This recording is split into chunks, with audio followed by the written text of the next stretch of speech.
वैदिक सभ्यता को आमतौर पे दो भागों में वर्गीकृत किया गया है।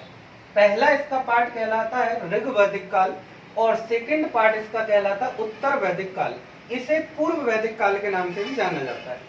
यहाँ पर हम पढ़ेंगे वेदों की शुरुआत कैसे होती है, इसके साथ साथ ऋग्वेद के बाद। यह सभ्यता आर्यों के द्वारा शुरू की गई थी, इसीलिए इसे आर्य सभ्यता के नाम से जाना जाता है। ठीक है, तो ये बहुत महत्वपूर्ण सभ्यता है। यहाँ से बहुत ज्यादा आपको क्वेश्चन बनते हैं। आपको पीएससी में मेंस में कैसे क्वेश्चन बनते हैं वो मैं आपको बता दूंगा। ठीक है, एसआई लेवल में इसमें ज्यादा डिटेल में नहीं आते, जो आते वो भी मैं आपको बता दूंगा। तो यहाँ पर हम एक एक करके स्टडी करेंगे। पूरा का पूरा वैदिक काल का जो टाइम पीरियड है ये 1500 बीसीई से लेकर 600 बीसीई के मध्य माना गया। ठीक है, आप लोगों को मैं बीसीई और सीई में बता चुका हूँ।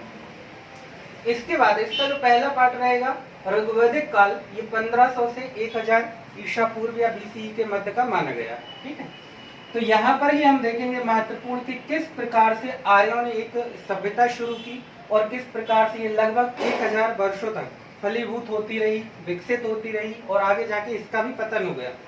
क्योंकि सृष्टि में कोई भी चीज अगर बनी है तो वो बिगड़ेगी भी, जन्म लिया है तो मृत्यु भी होगी, अमर कोई नहीं है। तो यहाँ पर भी वही हुआ था। तो इस आर्य बेसिकली एक समूह है, लेकिन ये जातिगत आधार पे नहीं है बल्कि भाषाई आधार पर है। ठीक है, या आर्य जो थे इनकी मदर टंग थी वो थी संस्कृत, इसीलिए जो संस्कृत बोलने वाले लोग थे थोड़े से उच्च कोटि के व्यक्ति माने जाते थे ये लोग। ठीक है, तो जो भाषाई समूह था इनको कहा जाता है आर्य। ठीक, तो आर्यों की जानकारी का मुख्य स्रोत जो है वो कौन सा वेद रहेगा, ऋग्वेद। ठीक है, ऋग्वेद में ही इनके बारे में। तो यहाँ पर ऋग्वेद ही है जो आर्यों की हमें जानकारी प्रदान करता है, किस प्रकार से इनका धार्मिक जीवन था, किस प्रकार से इनका सामाजिक जीवन रहा, आर्थिक जीवन, राजनीतिक जीवन, ये सभी प्रकार का वर्णन हमको ऋग्वेद में देखने को मिलेगा। अब हुआ यहाँ पर ये कि हमारे भारतीय इतिहास का बहुत बड़ा दुर्भाग्य रहा है, क्योंकि भारत के इतिहास को जिन्होंने लिखा है वो विदेशी मानसिकता और गुलामी मानसिकता से ग्रसित रहे। ठीक है, तो उनका कहना ये था कि ये सिंधु सरस्वती सभ्यता का जो विघटन हुआ, इस विघटन में कहीं ना कहीं जिम्मेदार आर्य रहे। आर्य जो है ये भारत के नहीं, ये तो विदेशी मूल के। ठीक है, तो वो आर्य यहाँ पर आए होंगे, इन लोगों को मारा पीटा होगा, इनकी हत्याएं की होगी, मार के भगा दिया गया होगा। उसके बाद आर्यों ने उनकी जमीन जायदाद पे कब्जा कर लिया और अपनी खुद की एक अर्थव्यवस्था विकसित कर दी। ऐसा नहीं है। ठीक है, कारण ये है कि आज से लगभग 600 या 1000 साल पहले कुछ विदेशों से लोग आए हुए थे। जैसे कि सबसे पहले अरब मुस्लिम आए, उसके बाद मुगल आए, उसके बाद अंग्रेज आए। ये तीन लोग अलग अलग समय पे आते हैं। तो कितने लोगों ने यहाँ पर भारत में बहुत ज्यादा एक बहुत विशाल संस्कृति विकसित कर दी है। कौन से लोग थे जो इसको अपना देश मानते थे? ऐसा कोई नहीं था। ठीक है, यहाँ पर जब मुस्लिम शासन कर रहे थे तो उनका एक ही उद्देश्य था कि कैसे करके हमको इस देश को इस्लामिक राष्ट्र बनाना है, और यहाँ की जो संपत्ति थी उसको वो लूट लूट के मिडिल ईस्ट में लेते गए जहाँ से वो आते थे। ठीक है, इसी प्रकार से उसके बाद 16वीं शताब्दी के बाद में अंग्रेजों का कब्जा हुआ भारत में, तो उन्होंने भी वही किया। कभी इस देश को अपना देश नहीं समझा, यहाँ पर लगातार लूटते रहे, भारतीयों का शोषण करते रहे और पूरी संपत्ति अपने देश में जाके ले गए। ठीक है, तो अगर आर्य जो है ये विदेशों से आए होते तो ये भी वही करते। ठीक है, उनको क्या जरूरत थी यहाँ पर भारत में विकसित एक पूरा का पूरा विकसित राष्ट्र बनाने की, यहाँ पर एक अपनी संस्कृति कल्चर विकसित करने का कोई महत्व ही नहीं था इसका। तो ये क्या हुआ कि जो विदेशी इतिहास कर रहे हैं और जो भारत के इतिहास कर रहे हैं गुलामी मानसिकता की, उन्होंने भारत को एवं भारत के समाज को तोड़ने की पूरी कोशिश की। आज भी ये कोशिश जारी है। ठीक है, तो उन्होंने क्या कहा, ताकि भारतीयों के बीच में आपस में ही भेदभाव उत्पन्न हो जाए, उन्होंने क्या कहा कि जो आर्य थे ये विदेशी मूल के थे, इन लोगों ने रियल जो भारतीय थे इनकी हत्याएं की, मारा पीटा। ठीक है, तो ये रियल भारतीय जो थी ओरिजिनल, ये अपनी जान बचा के दक्षिण भारत की तरफ भागे। और वर्तमान में दक्षिण भारत के जो लोग हैं, मैंने आपको उस दिन भी बताया था कि ये थोड़े कलर वगैरह से सांवले हो सकते हैं, उनकी बोलचाल की भाषा भी अलग है, थोड़ा सा खान पान का तरीका भी अलग है। तो उन्होंने कहा ये जो दक्षिण भारत के लोग हैं ये ओरिजिनल भारतीय, और इनको कहा द्रविड़। वो जो उत्तर भारत के लोग हैं इनका थोड़ा सा अलग है।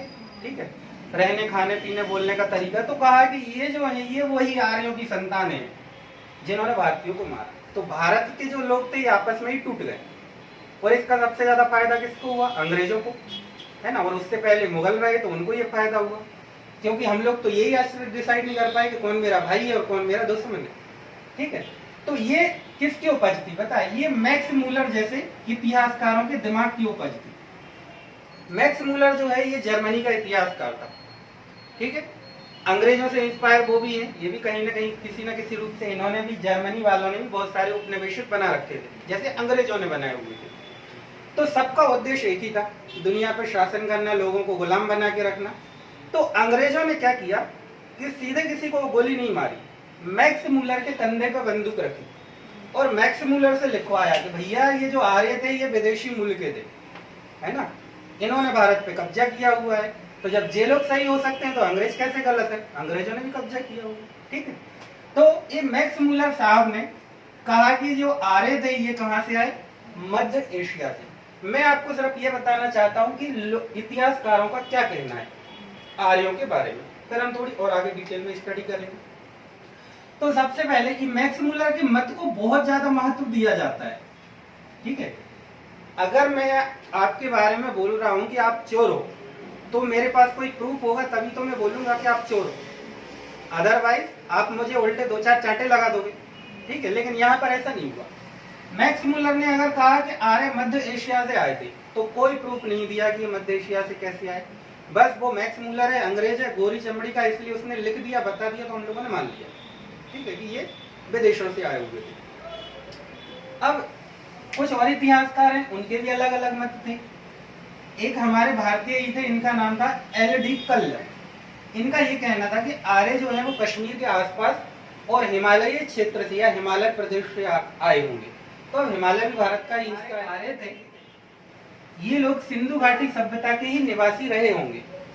समय के साथ साथ साथ इन लोगों ने विकास कर लिया, है ना। कुछ लोगों ने ईश्वर की भक्ति की और आराधना की, उनको ज्ञान प्राप्त हुआ। धीरे धीरे करके उनका समूह बढ़ता गया और एक समय ऐसा आया कि अधिकांश लोग उसी संस्कृति की तरफ अट्रैक्ट होने लगे, है ना। और इस प्रकार से एक वैदिक सभ्यता का विकास हुआ। क्योंकि एक दिन की बात तो है नहीं, यहाँ मैं 1500 से 1600 वर्षों की बात कर रहा हूँ एक साथ, मतलब यहाँ 1500 से लेकर 600 ईस्वी के बीच, है ना। तो लगभग 1000 वर्ष के समय की बात कर रहा हूँ। तो बहुत ज्यादा यहाँ पर समय मिला, हो सकता है ऐसा हुआ। खैर, हमको तो मैक्स मूलरों की बात माननी पड़ती है ना? माननी पड़ती, मजबूरी है। तो इसके बाद हमारे बाल गंगाधर तिलक हुए थे, इनको मराठा केसरी के नाम से भी जाना जाता है, ठीक है। तो इन्होंने कहा कि जो आर्य हैं ये आए होंगे आर्कटिक क्षेत्र से। आर्कटिक क्षेत्र उत्तरी ध्रुव पड़ता है, आपने पृथ्वी का मैप देखा होगा, गोल, है ना। तो ये जो ऊपर वाला क्षेत्र है पृथ्वी का, ये आर्कटिक क्षेत्र है, इसको उत्तरी ध्रुव बोला जाता है। नीचे वाला क्षेत्र जो है वो दक्षिणी ध्रुव है, ठीक है। तो इन्होंने कहा कि ये यहाँ से आए होंगे। इसके बाद दयानंद सरस्वती आर्य समाज के संस्थापक थे, बहुत बड़े समाज सुधारक थे। तो उन्होंने कहा कि आर्य जो है ये तिब्बत वाले क्षेत्र से आए होंगे। तो ये मत है आर्यों के बारे में। क्वेश्चन यहाँ पर बनते थे, अभी भी बनते हैं। इस प्रकार से पूछ लिया जाता था कि मैक्स मूलर के अकॉर्डिंग आर्य कहाँ से आए हुए थे, या बाल गंगाधर के तिलक के अकॉर्डिंग कहाँ से आए हुए थे। इस प्रकार के आपको क्वेश्चन बनते हैं, ठीक है। तो यहाँ पर ये भी याद रखना इनके मत के बारे में किसने क्या कहा है। आर्यों जो है ये संस्कृत शब्द है और ये विद धातु से बना है, जिसका मतलब होता है ज्ञान। अर्थात यहाँ पर जितने भी वेद मिलेंगे आपको, 4 वेद ही हमारे, तो आधार है ये सनातन संस्कृति का। तो ये चारों वेद जो है ये ज्ञान से ही संबंधित है। यहाँ पर जन्म मरण मृत्यु, है ना, यज्ञ संगीत, इन सब की जानकारी प्राप्त होती है हमको। क्योंकि मानव जीवन का एक ही उद्देश्य रहता था पहले, आज तो पता नहीं है कौन सा उद्देश्य हो गया। उस समय तो रहता था मोक्ष, मृत्यु, कि मृत्यु के बाद हमको मोक्ष मिले। तो उस मोक्ष को प्रदान करने के लिए, और जीवन अगर आप जी रहे हो तो उस जीवन को धर्म के रास्ते पर जीते हुए किस प्रकार से अंतिम पड़ाव पर पहुंचना है, ये सब की जानकारी है। पूरा का पूरा साहित्य, इसको कहा जाता है श्रुति साहित्य। श्रुति साहित्य का मतलब होता है सुनकर लिखा गया, पीढ़ी दर पीढ़ी, क्या होता था कि आपको जब हमने सिंधु घाटी सभ्यता या उससे पहले पाषाण काल पढ़ाया था तो आपको बताया था कि मनुष्य को अक्षरों का ज्ञान नहीं था, वो लिखना नहीं जानता था। ठीक है, लिखना नहीं जानता था, तो इसलिए जब वैदिक काल शुरू हुआ होगा तब भी लोगों को लिखना नहीं आता था। तो लिखना नहीं आता था लेकिन सुनना तो आता था। तो हुआ ये कि मान लो कोई एक ऋषि थे, कोई भी एक व्यक्ति था, मान लो मिस्टर एक्स थे, है ना? इन मिस्टर एक्स ने वैदिक काल के शुरुआत में सबसे पहले ईश्वर की तपस्या की, बहुत घोर तपस्या की। इतनी तपस्या की कि तपस्या करते करते उनकी ये जटाएं थी इतनी लंबी हो गई, ठीक है, बाल बहुत बड़े बड़े हो गए, जो वो वस्त्र वगैरह पहने थे वो गल के गिर गए। इस प्रकार से बहुत घोर तपस्या की। घोर तपस्या करने के बाद उनको ईश्वर के साक्षात दर्शन हुए। ठीक है, अब कौन से ईश्वर के हुए ये पता नहीं, ठीक है, क्योंकि ईश्वर तो एक ही है पूरी सृष्टि का, उसके नाम अलग अलग है। ठीक, एक बच्चा होता है तो उसको कुछ लोग कल्लू बोलते हैं, कुछ लल्लू बोलते हैं, कुछ पप्पू बोलते हैं, लेकिन बच्चा एक ही है। इसी प्रकार से ईश्वर एक ही है। ठीक है, तो उस ईश्वर के मिस्टर एक्स को साक्षात दर्शन हुए। तो मिस्टर एक्स ने पूछा होगा ईश्वर से कि हे प्रभु हमारा जन्म क्यों होता है, तो उन्होंने बताया होगा जन्म का उद्देश्य। ठीक है, फिर इन्होंने पूछा होगा कि अब हमने जन्म लिया है तो हमको क्या क्या करना है, धर्म क्या है, अधर्म क्या है, पाप क्या है, पुण्य क्या है, मुक्ति कैसे मिलती है, ये सब चीजें ईश्वर से पूछी होंगी। ईश्वर ने उनको सब कुछ बता दिया। ठीक है, तो इनको हो गया ज्ञान प्राप्त। ठीक, ईश्वर चले गए, अंतर्ध्यान हो गए। अब ये मिस्टर एक्स जो है ये साधु संत बन चुके थे। ठीक है, तो इन्होंने ये सोचा कि भैया अब इस ज्ञान का क्या होगा, मेरी मृत्यु के साथ ये समाप्त हो जाएगा। अब लिखना तो आता नहीं था, तो इन्होंने एक आश्रम खोला। आश्रम ही चलते थे पहले, स्कूल कॉलेज नहीं होते थे, गुरुकुल जैसे बोलते थे। एक गुरुकुल खोला, उस गुरुकुल में नए शिष्यों की भर्ती हुई होगी, शिष्यों को पढ़ाने शुरू किया होगा, जैसे आप लोगों की भर्ती हुई, मैं आपको पढ़ा रहा हूँ। ठीक है, तो उस समय भी ये लोग पढ़ाते होंगे, तो वो जो उनके शिष्य आए होंगे उन्होंने भी वही क्वेश्चन किए होंगे जो इन्होंने ईश्वर से किए थे, तो इनको तो ज्ञान प्राप्त हो गया। तो मिस्टर एक्स ने अपने शिष्यों को ये चीज बता दी कि हमारा जन्म क्यों होता है, हमको शादी क्यों करनी चाहिए, हमको ईश्वर की आराधना क्यों करनी चाहिए, योग क्या होता है, भगवान क्या है ना, जन्म मृत्यु क्या है, मोक्ष कैसे मिलता है, ये सब चीजें अपने शिष्यों को बताई होंगी। तो मिस्टर एक्स से ये ट्रांसफर हुआ अपने शिष्यों में। वो शिष्य भी जो मान लो कोई 10 शिष्य थे, उदाहरण के लिए बता रहा हूँ सिर्फ कि इनके 10 शिष्य थे, इन 10 शिष्यों को ये ज्ञान प्राप्त हुआ। ये 10 शिष्य भी आगे जाके क्या बन गए, ऋषि। फिर उन्होंने गुरुकुल खोले होंगे, उनके शिष्य आए होंगे, तो उन्होंने भी फिर अपने शिष्यों को ये बात बताई होगी। तो ये पीढ़ी दर पीढ़ी दर पीढ़ी दर पीढ़ी चलता रहा कई सौ वर्षों तक, क्योंकि लोगों को अक्षरों का ज्ञान नहीं था। जब अक्षरों का ज्ञान आया होगा तो लोगों ने फिर लिखना शुरू किया होगा। वो भी काय पे, कागज तो थे नहीं उस समय होते थे ताम्रपत्र, तांबे के पत्र, उन पे लिखा जाता था। आपने देखा होगा कुछ पुराने सीरियल टाइप में वो मोर पंख से लिखते हैं कुछ, है ना, वही है। इस प्रकार का ही कुछ रहा होगा। ठीक है, तो ये पीढ़ी दर पीढ़ी जो चलता रहा, इसी कारण से इसको क्या बोला गया, श्रुति साहित्य। मतलब पूरा वैदिक, स्पेशली ऋग्वैदिक काल का जो साहित्य है इसको श्रुति साहित्य कहा जाता है, क्योंकि कई सौ वर्षों के बाद लिखा गया होगा। अब ये गुरु शिष्य परंपरा भी आपने सुनी होगी, है ना, गुरु शिष्य परंपरा, ये वही है गुरु शिष्य परंपरा। ठीक है, आश्रमों में जाते थे बच्चे गुरुकुल में, वहां पर पढ़ते थे, वो पढ़ने के बाद वो गुरु उनसे कहता था कि भैया लाओ दक्षिणा। हम लोग भी कहते हैं लाओ दक्षिणा, फीस। उस समय दक्षिणा दूसरे प्रकार से ली जाती थी। ठीक है, तो वो गुरु शिष्य परंपरा जो चलती थी वो यही थी, श्रुति साहित्य को ट्रांसफर करने की प्रक्रिया थी, और ये कई सौ वर्षों तक चलता रहा। अच्छा, आप लोगों ने कुछ सरनेम सुने होंगे, है ना, आमतौर पे ब्राह्मणों में ये सरनेम चलते हैं, जैसे कि चतुर्वेदी, त्रिवेदी, द्विवेदी, पाठक, है ना, इस प्रकार से सुने होंगे। तो चतुर्वेदी का मतलब क्या है? चतुर्वेदी का मतलब ये होता था कि गुरु के पास बैठकर एक शिष्य ने चारों वेद कंठस्थ याद कर लिए। जब उसको चारों वेद याद हो गए तो उसने कहा यार ये तो चतुर्वेदी है, चारों वेद याद हो गए इसको। जिसको 3 वेद याद हुए उसने कहा ये त्रिवेदी है। ठीक है, जिसको 2 वेद हुए वो द्विवेदी है। जो पढ़ने वाला है, जो पाठ करता रहता था वो पाठक कहलाया। इस प्रकार से वो सरनेम बने हुए थे, कोई जाति नहीं थी, बल्कि कर्म के आधार। बाद में पूछा, गुरु शिष्य परंपरा के महान उदाहरण है ना, चंद्रगुप्त, चाणक्य, भगवान राम, विश्वामित्र, इस प्रकार से महान ये गुरु शिष्य परंपरा सदियों से चली आ रही है हमारी, आज भी चलती है, ठीक है, आज भी चलती रहती है। समय के साथ इसमें थोड़ा बहुत परिवर्तन हो सकता है, लेकिन परंपरा वही है। आज भी जो शिष्य होते हैं वो अपने गुरुओं को बड़ी सम्मान की दृष्टि से देखते हैं। हाँ, कुछ लोग इस पेशे में गलत आ गए, या गलत लोग जो है ना इस पद पे पहुंच जाते हैं, तो उन सब चीजों का वो गलत फायदा उठाते हैं। तो किसी एक या दो व्यक्ति के गलत होने से पूरी की पूरी जो व्यवस्था है वो गलत नहीं हो जाती, ठीक है। कुछ आजकल जैसे आप देखते हो ऋषियों के वेश में कुछ पाखंडी भी घूमते हैं, है ना, और वो पाखंड करते हैं, बाद में जो अच्छे वाकई जो ऋषि वाला काम कर रहे हैं, वो जो वाकई ओरिजिनल है, वो भी बदनाम होते हैं, ठीक है। तो ये भी समाज को सोचना चाहिए कि एक प्रकार से गलत हो रहा है जो भी चल रहा है। खैर, हम वापस आते हैं इसी पर। तो ये कहलाता है श्रुति साहित्य, समझ में आया? श्रुति साहित्य, इसको कहा जाता है संहिता, संहिता भी कहा जाता है। संहिता इसलिए कहा जाता है क्योंकि वेदों का जो संग्रह किया है या संकलन जो करता है, उनका नाम है महर्षि कृष्ण द्वैपायन वेदव्यास। वेदव्यास जी ने इसका संकलन किया है। आप संकलन से मतलब समझो, एक ऋषि थे, उन्होंने एक अध्याय लिखा, किसी भी चीज का एक अध्याय लिखा, और बाद में उनकी डेथ हो गई या वो छोड़ के चले गए। कुछ समय के बाद एक दूसरे ऋषि हुए, उन्होंने एक दूसरा अध्याय लिख दिया। कुछ समय के बाद एक तीसरे ऋषि हुए, उन्होंने तीसरा अध्याय लिख दिया। तो ये अलग अलग अध्याय लिख दिए। अब एक ऋषि ने अध्याय लिखा था बनारस में, तो उनका पहला अध्याय बनारस में ही पढ़ा है। एक ऋषि ने दूसरा अध्याय लिखा था उज्जैन में, तो उनका दूसरा अध्याय उज्जैन में पढ़ा है ना। इस प्रकार से अलग अलग ऋषियों ने अलग अलग जगहों पे वो चीजें लिखी और वो वहीं पर पढ़ी। अब उनको इकट्ठा किया, सभी जगह से उठा उठा के उनको इकट्ठा किया और एक किताब के रूप में लिपिबद्ध किया। वो किसने किया?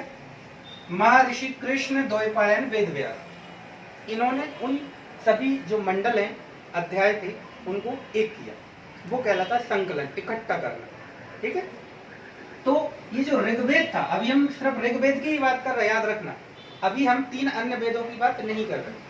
तो ये जो ऋग्वेद है, इसका संकलन किया था महर्षि कृष्ण द्वैपायन वेदव्यास। ऋषियों के भी जो ऋषि होते हैं वो महर्षि कहलाते हैं, है ना। एक ऋषि होते हैं, उनसे ऊंचे जो होते हैं वो महर्षि होते हैं, जिनको सत्य का ज्ञान है, ईश्वर का ज्ञान है, वो महर्षि, ठीक है।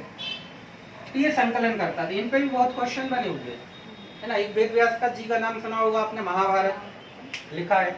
तो वेदव्यास बेसिकली क्या होता है, एक पोस्ट है। जैसे इंद्र का नाम सुना होगा आपने, तो इंद्र एक पोस्ट का नाम है, ठीक है। उस पे देवता बदलते रहते हैं समय समय, एक ही व्यक्ति को इंद्र नहीं माना जाता, वो रिटायर होता है। जैसे वर्तमान में आप देखते होंगे हमारे यहाँ एक पोस्ट है प्रधानमंत्री। तो प्रधानमंत्री एक ही व्यक्ति थोड़ी होता है जीवन भर। जो व्यक्ति उस पोस्ट पर पहुंच जाता है उसको प्रधानमंत्री बोला जाता है, यही है ना। पहले मनमोहन सिंह थे, अब नरेंद्र मोदी हैं, आगे जाके पता नहीं कौन होगा, है ना। हो सकता है योगी आदित्यनाथ जी आ जाए, तो वो भी प्रधानमंत्री, ठीक है। तो प्रधानमंत्री क्या है? पोस्ट। इसी प्रकार से इंद्र क्या थी? एक पोस्ट। इसी प्रकार से वेदव्यास क्या थी? एक पोस्ट, ठीक है। समय समय पे ये लोग बदलते रहे। हाँ, नहीं तो कंफ्यूजन होती है कि यार महाभारत काल के समय एक वेदव्यास जी, यहाँ पर एक वेदव्यास जी, रामायण काल में एक वेदव्यास जी, कैसे एक वेदव्यास? तो वेदव्यास एक पोस्ट है जो चलती रही हमेशा, ठीक है। तो आपको समझना है कि वैदिक सभ्यता के निर्माता कौन थे? आर्य, ठीक है। ऋग्वेद का संकलन करने वाले व्यक्ति, ठीक है। वेद का मतलब होता है क्या? ज्ञान। आर्यों के बारे में इतिहासकारों ने क्या राय दी है, ये भी आपको याद रखना है, ठीक है। इनकी मदर टंग क्या थी? संस्कृत। ऋग्वेद लिखा किस भाषा में गया है? संस्कृत, ठीक है। सबसे पहले यहाँ पर ऋग्वेद में ही अग्नि का उल्लेख किया गया है। अग्नि मतलब देवता, अग्नि देवता। लेकिन जो हम जलाते हैं यही अग्नि है ना, क्योंकि इसी को तो देवता माना जाता है। आपको पता होगा हम लोग हवन कुछ भी करते हैं तो सबसे पहले अग्निदेव का वो करते हैं आवाहन, ठीक है। तो अग्नि के बारे में भी उल्लेख है। तो कई बार क्वेश्चन बन चुका है, ये इवन एमपीपीएससी प्री में बन चुका है कि अग्नि का उल्लेख या आविष्कार किस ग्रंथ में हुआ है या किस वेद में हुआ है, ठीक है। तो ऋग्वेद। संस्कृत भाषा का जन्म किस वेद से हुआ है? तो ऋग्वेद। इस प्रकार की चीजें आपको रहेंगी। अब आर्यों की हम बात थोड़ी रोक के करेंगे, अभी ऋग्वेद की बात करते हैं, ठीक है। तो ऋग्वेद में मुख्य रूप से नहीं, टोटल 10 मंडल है। यहाँ मंडल से मतलब है चैप्टर, अध्याय, ठीक है। टोटल 10 अध्याय हैं इसमें। इन 10 अध्याय में 1028 सूक्त है। सूक्त का मतलब आप समझ लीजिए मंत्र, ठीक है। क्योंकि ये पूरा का पूरा जो ऋग्वेद लिखा गया है ये देवी देवताओं की स्तुति में लिखा गया है, प्रार्थनाएं हैं उसमें, ठीक है। जैसे आप इंद्र का आवाहन कर रहे हैं तो उनके लिए एक मंत्र होगा, आप सरस्वती नदी का आवाहन कर रहे हैं क्योंकि नदी अब बोलते हैं सरस्वती माता, है ना, तो उनका आवाहन आप कर रहे हो तो उनके लिए एक मंत्र होगा। तो इस प्रकार से टोटल ऋग्वेद में कितने मंत्र रहेंगे? 1028। ये आपको याद रखना है इसमें, ठीक है। कई बार क्वेश्चन बनते हैं। अब कहा यह जाता है तो ऋग्वेद के जो टोटल 10 मंडल हैं, इन 10 मंडलों में से 2 से लेकर 7 जो मंडल हैं ये हैं बहुत ही प्राचीन, बहुत पुराने ही, मतलब 2, 3, 4, 5, 6, 7 तक के जो ये पूरे के पूरे मंडल हैं ये बहुत प्राचीन है, प्राचीन ऋषियों ने ये लिखे होंगे। इसके बाद 1, 8, 9 और 10 ये जो 4 मंडल हैं ये थोड़े से नए हैं, इनको बाद में जोड़ा गया था ऋग्वेद में, लेकिन इसी समय, ऐसा नहीं कि अभी 100-200 वर्ष पहले जोड़ दिया हो, उसी समय, लेकिन ये इनसे तो प्राचीन है, ठीक है। अब इन पे भी क्वेश्चन बनते रहते हैं कभी कभी। तो सबसे पहले क्या होता है कि जब हम ऋग्वेद की बात कर रहे हैं तो ऋग्वेद में सबसे जो पवित्र नदी बताई गई है उस नदी का नाम है सरस्वती। जैसे वर्तमान में हम देखते हैं कि देश की सबसे पवित्रतम नदियों में गंगा का उल्लेख है ना, उसी प्रकार से उस समय ऋग्वेद में सरस्वती नदी का उल्लेख किया गया, बहुत बार बार आया है सरस्वती नदी का नाम। गंगा का नाम भी 1-2 बार आया है वहां पर, तो गंगा नदी को वहां जानवी नदी के नाम से बताया गया है। यमुना नदी का उल्लेख भी वहां पर 3 बार हुआ है। ऋग्वेद में सबसे महत्वपूर्ण जो देवता है उनका नाम है इंद्र। इंद्र को पुरंदर के नाम से जाना जाता है ऋग्वेद में। पुरंदर का मतलब होता है जो किलों को तोड़ता है। किले होते थे पहले, दुर्ग होते थे, तो किलों को तोड़ने वाला। क्या होता था कि युद्ध वगैरह होते होंगे इस समय, तो युद्ध में जाने से पहले हम लोग भी कुछ नया काम करते हैं तो पहले क्या करते हैं, श्री गणेशाय नमः, तो ये लोग भी करते होंगे श्री इंद्राय नमः। हाँ सही जा रहे हो।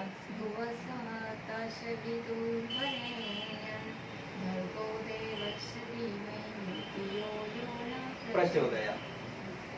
तो ये मंत्र जो है ये तृतीय मंडल में मिलता है, ठीक है। सबसे बड़ी चीज, इसकी रचना किसने की थी गायत्री मंत्र की?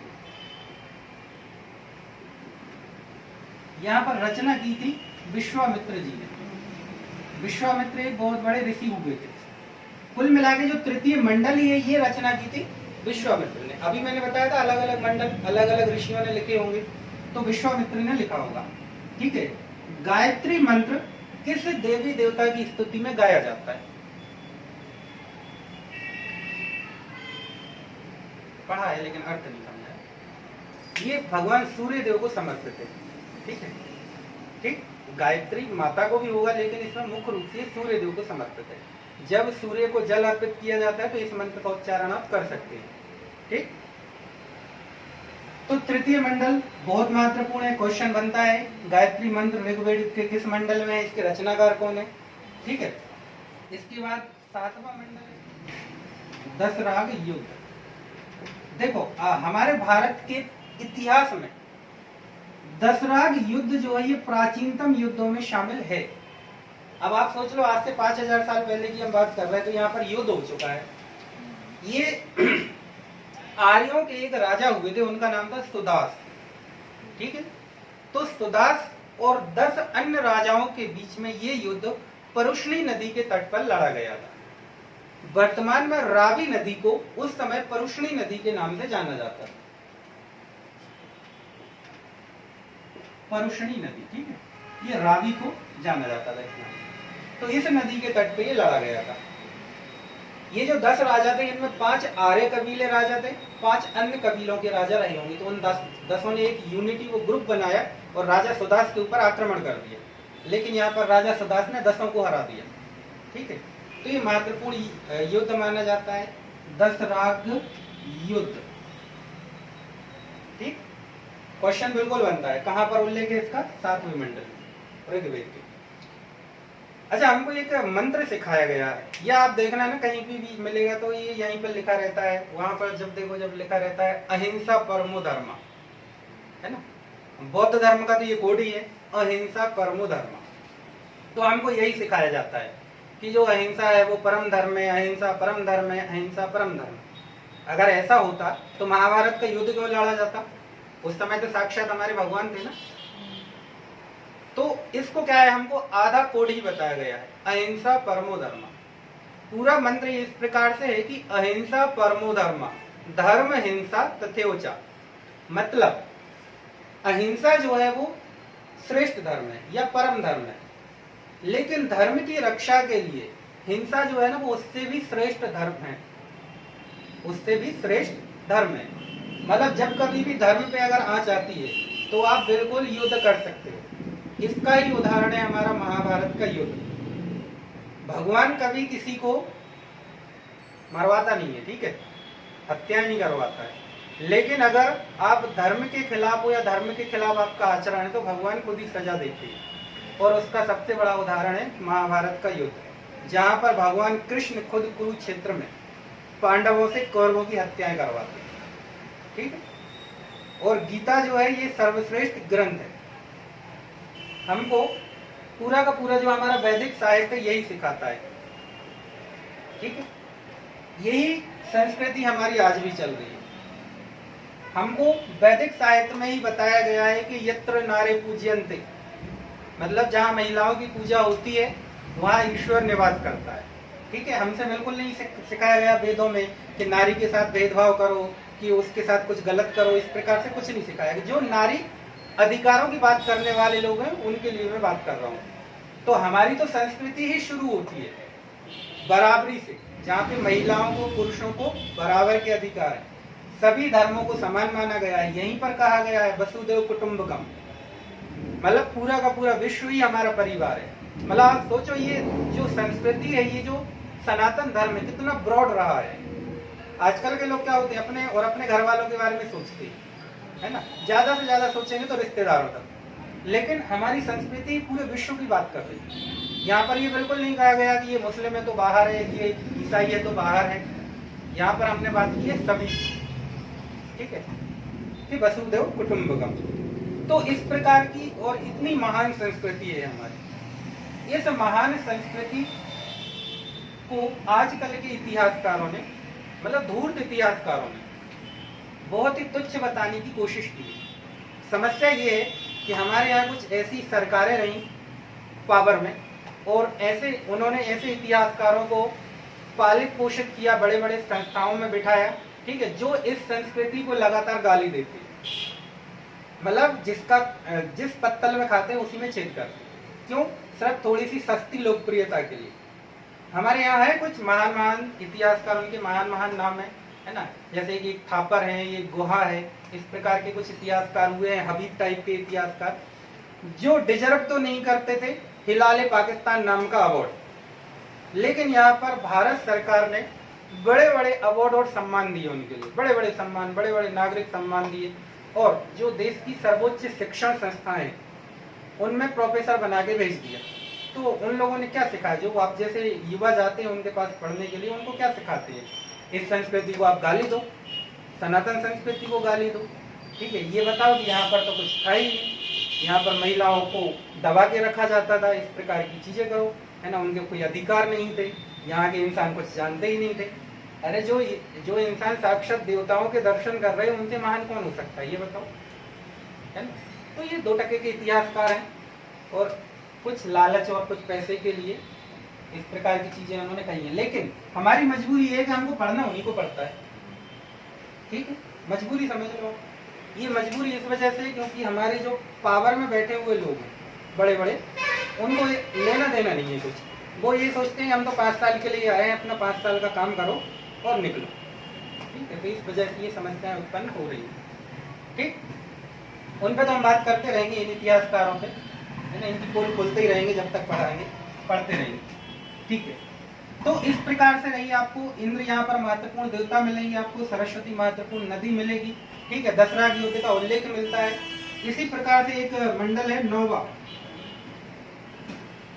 नौवा मंडल, इसमें सोम का वर्णन किया गया है। ठीक है, तो सोम बेसिकली एक वनस्पति भी होती थी उस समय, आधुनिक मदिरा समझ लो आप। हालांकि मदिरा जो है ये बहुत ही डेंजर है, ठीक है, और इससे तो जितना हो सके कोसों दूर रहना चाहिए। लेकिन सोम जो है एक वनस्पति के रूप में काम करती थी, दवाई के रूप में, और इसको जो थोड़े से अमीर लोग थे वो लेते होंगे। इसके साथ साथ भगवान चंद्रदेव को भी सोमदेव कहा जाता है। ठीक है, वैसे वो जो चंद्रदेव है उनको सोम का ही स्वामी माना गया है। ठीक है, तो इस प्रकार से सोम का भी उल्लेख मिलता है। इसी प्रकार से एक 10वां मंडल है जहां पर वर्ण व्यवस्था का उल्लेख मिलता है।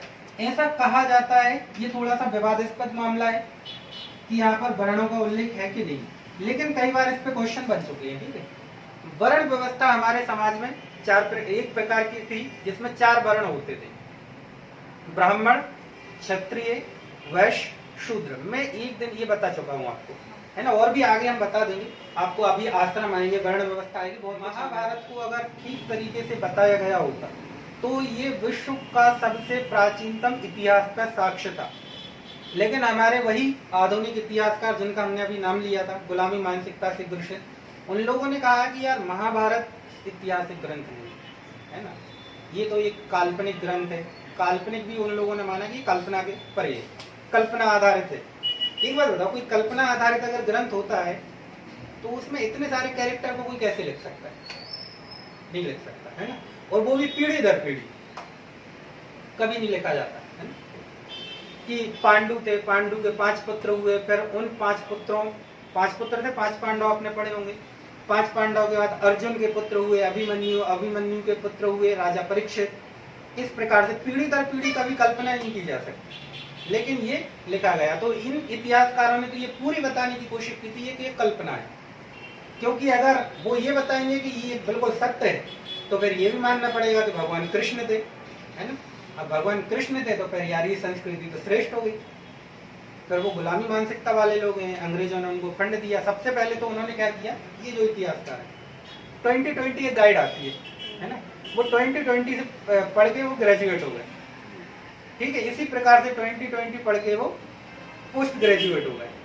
उसके बाद किसी रहे होंगे चापलूस टाइप के प्रोफेसर होते हैं, उनके चरणों में गिर गए और इधर से उठाया, उधर से उठाया, कॉपी पेस्ट करके एक थीसिस लिखी और पीएचडी कर ली, है ना। पीएचडी करने के बाद वही आगे चलती रही वही मानसिकता। और चूंकि आप दूसरे देशों को या अंग्रेजों का जो एजेंडा थे उसमें आप बिल्कुल फिट हो रहे थे, तो उन्होंने आपको स्कॉलरशिप दे दी। स्कॉलरशिप देके अपने देश में बुला लिया और वहां पर आपको, है ना, आपने इसकी चापलूसी की, उसकी चापलूसी की और आपको एक पीएचडी और डॉक्टरेट की उपाधि दे दी। डॉक्टरेट की उपाधि देके आपको वापस अपने देश भेज दिया। अब यहाँ आके आपको पता क्या कहना, मैं तो यूरोप से पढ़ के आया हूँ, है ना, फलानी यूनिवर्सिटी से, इसलिए मैं श्रेष्ठ हूँ, आप लोग श्रेष्ठ नहीं हो। तो मैं जो कह रहा हूँ वो मानो। मैं कह रहा हूँ कि ये संस्कृति जो है ना फर्जी था, यहाँ पर ऐसा होता था, यहाँ पर ऐसा होता था, तो उस बंदे ने जो कहा वो हमारे इतिहास की किताबों में शामिल कर दिया गया, है ना। उस बंदे से मतलब बहुत सारे बंदे ऐसे रहे, है ना, उनको बाद में बड़े बड़े सम्मान दिए गए, अवार्ड दिए गए। रही है कुछ सरकारें ऐसी जो देश को तोड़ने वालों को सम्मानित करती है, जो देश की बात करता है, राष्ट्र की बात करता है, उसको आप ठिकाने लगा देते हैं। इस प्रकार से रहा इस देश में, ऐसे ही हुआ है। जिन्होंने देश को गाली दी है, संस्कृति को गाली दी है, देश को तोड़ने की बात की है, जिन्होंने सनातन संस्कृति को भला में रखा है, वो बड़े बड़े पदों पर बैठे हुए, आज भी बैठे हुए हैं। इस प्रकार की चीजें रहेंगी। क्या ज्यादा होगा कि वो ये भी कहा गया है कि उपनिषद में दिया उसका उल्लेख, अस्तोमा सद्गम्य, नाम सुना होगा आपने, अस्तोमा सद्गम्य। आता है क्या पूरा? नहीं आता, चलो कोई दिक्कत नहीं। तो उसका भी उल्लेख कहा जाता है कि ऋग्वेद में ही है। ठीक है, उसमें भी उसका मतलब वही है कि हे प्रभु, हमको अंधकार से प्रकाश की ओर आप लेके चले, है ना, क्योंकि जब भी हम मुसीबत में होते हैं तो ईश्वर को ही याद करते हैं। तो वहां पर भी हुआ। तो योगा की बात हो, गुरु शिष्य परंपरा हो, युद्ध की बात हो, आपने देखो युद्ध भी देख लिया, युद्ध की बात हो, शांति की बात हो, पूरी की पूरी जो बातें हैं वो यहीं से शुरू होती है। और हमने बताया ना कि ये हमारे पूर्वज है, तो यहाँ जो संस्कृति बनी वो आज भी हमारी रगों में बहती है। ठीक है, चाहे वो कितने भी साल, 1000 साल गुजर जाए, अभी 5000 साल गुजरे हैं, 50,000 साल बाद भी आप देखना कुछ ना कुछ परंपराएं ये रहेंगी, है ना। क्योंकि कोई भी जो मकान होता है ना वो अपनी नींव पे ही खड़ा होता है, जिस दिन वो अपनी नींव को छोड़ेगा ढह जाएगा। तो हमारी संस्कृति भी ऐसी कि ये हमारी नींव है, जिस दिन हम इसको भूल जाएंगे तो लोग हमको। कहा जाता है कि ये सप्त सैंधव क्षेत्र में लिखा गया होगा। 7 नदियों की भूमि, पंजाब के आसपास, पंजाब का जो उत्तर पश्चिमी क्षेत्र है, यहाँ पर प्राचीन काल में 7 नदियां बहती थी, आज भी 5 बहती है ना, और भी है। तो उस क्षेत्र में ही इस वेद की रचना हुई होगी, इसीलिए ये जो वेद है ये सप्त सैंधव क्षेत्र में भी कई बार आता है क्वेश्चन, कौन सा वेद जो है सप्त सैंधव क्षेत्र में लिखा गया था। तो आपको याद रखना है ऋग्वेद, ठीक है। ऋग्वेद जो है ये आर्यों की जानकारी देने वाला प्रमुख और एकमात्र स्त्रोत है, ठीक। ये तो अभी हम बात कर रहे हैं साहित्यिक स्त्रोत की। इसके बाद हम बात करेंगे पुरातात्विक स्त्रोतों की। पुरातात्विक का मतलब होता है कुछ पत्थर मिले, कुछ मृदभांड, मृदभांड से मतलब है बर्तन, मिट्टी के बर्तन, कांसे के बर्तन, ये बर्तन मिले होंगे, तो इस प्रकार की चीजें रही होंगी।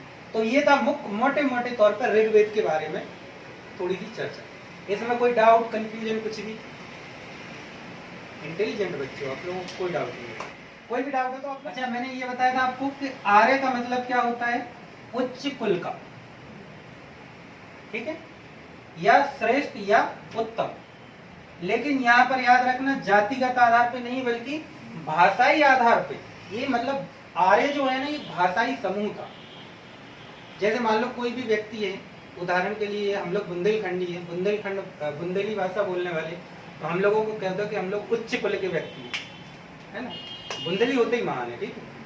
तो ये श्रेष्ठ और ये कैसे? सॉरी, एग्जांपल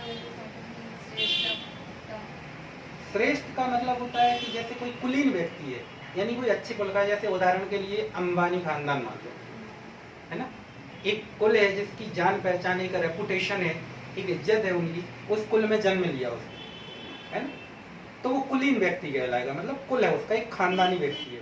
याद रखना ये भाषा के आधार पर, इनकी भाषा संस्कृत, तो इस वजह से ये भाषा जो संस्कृत बोलने वालों का समूह था उनको आर्य कहा जाता है। फिर उनके जो बच्चे हुए होंगे वो भी आर्य कहलाए होंगे। और यहाँ पर जो हम पूरा का पूरा वैदिक काल में जो समाज पढ़ेंगे, तो यहाँ का जो समाज था ये था कर्म प्रधान, है ना, कर्म प्रधान विश्व कर राखा, और जो जैसे करें तैसा फल चाखा, मतलब जो जैसा कर्म करेगा उसको वैसा फल मिलेगा। यहाँ पर इसका मतलब ये है कि अगर कोई ब्राह्मण का लड़का है तो वो व्यापार करता है तो वो व्यापार वैश्य कहलाएगा, ब्राह्मण नहीं कहलाएगा। और अगर एक वैश्य का लड़का है वो पाठ करता है, पूजा पाठ करता है, ईश्वर की आराधना करता है, तो वो ब्राह्मण कहलाएगा, है ना। और हर व्यक्ति यहाँ पर स्वतंत्र था कि उसको क्या करना है, यानी ऐसा नहीं था कि ब्राह्मण के लड़के को ब्राह्मण वाला ही काम करना है। अगर वो युद्ध लड़ना चाहता तो युद्ध लड़ सकता था, तो वो क्षत्रिय कहलाएगा, ठीक है। और अगर एक ब्राह्मण का लड़का है वो ग्रुप डी में भर्ती होना चाहता था, है ना, आज भी होना चाहते हैं लोग, तो ग्रुप डी में अगर भर्ती हो गया तो वो शूद्र कहलाएगा, ठीक है। और शूद्र का अगर बच्चा है वो यूपीएससी करना चाहता है, मतलब ब्राह्मण उसमें जाना चाहता तो वो बिल्कुल जा सकता था, कोई बंधन नहीं था लोगों के ऊपर। तो कर्म प्रधान था ये समाज। आज तो क्या जाति प्रधान हो गया है ना। अब फिर से थोड़े से परिवर्तन आ रहे हैं, लेकिन अभी बीच में कुछ समय ऐसा आया था कि अगर एक चम्हार का लड़का है तो वो वही काम करेगा, चमड़े का काम, ठीक है। तो इस प्रकार से ये थोड़ा सा बंधन आ गया था, लेकिन समय के साथ उसमें सुधार होता जाएगा। लेकिन ये बाद में आया था, यहाँ पर नहीं था, है ना। बुराइयां तो बाद में शुरू हुई इस समाज में, यहाँ पर बिल्कुल कोई बुराइयां नहीं थी। यहाँ पर महिलाओं को प्रॉपर बराबर अधिकार थे जो पुरुष को अधिकार थे। अपने मैंने एक दिन उदाहरण के थ्रू आपको बताया था कि भगवान राम को क्या कहा जाता था? कौशल्या नंदन भगवान श्री राम, है ना। कृष्ण को कहा जाता था यशोदा नंदन भगवान श्री कृष्ण, है ना। अर्जुन को कुंती पुत्र अर्जुन, मतलब पिता की जगह पर माताओं के नाम लिखे जाते थे, यानी माताओं को आप देखो, महिलाओं को कितना सम्मान दिया जाता था। जब यहाँ पर यज्ञ होते थे, ये लोग यज्ञ करते थे, यज्ञ होते थे तो पति के साथ में पत्नी भी आहुति देती थी। अगर वो आहुति नहीं देगी तो वो यज्ञ पूर्ण नहीं माना जाएगा। इसका एक उदाहरण है रामायण में, कि जब भगवान राम यज्ञ कर रहे थे तो माता सीता की उन्होंने प्रतिमा बना के विराजित करवाई थी, क्योंकि वो उनको जंगल में भेज दिया था। तो बिगर पत्नी के कोई भी पूजा पाठ ईश्वर स्वीकार नहीं करते थे, आज भी नहीं करते है ना। लेकिन आज का समाज थोड़ा सा कहता है कि हम लोग मॉडर्न नहीं है, ठीक है। क्या मूर्खता को आप मॉडर्नाइजेशन नहीं कह सकते, ठीक। हाँ सच बोल रहे हैं, ठीक। तो इस प्रकार से रहेगा आपका ये पूरा का पूरा ऋग्वेदिक काल। अब हम बात करेंगे सिर्फ आर्यों के बारे में। इसको मिटा दूं, कोई डाउट कंफ्यूजन? कितनी देर की रिकॉर्डिंग हुई?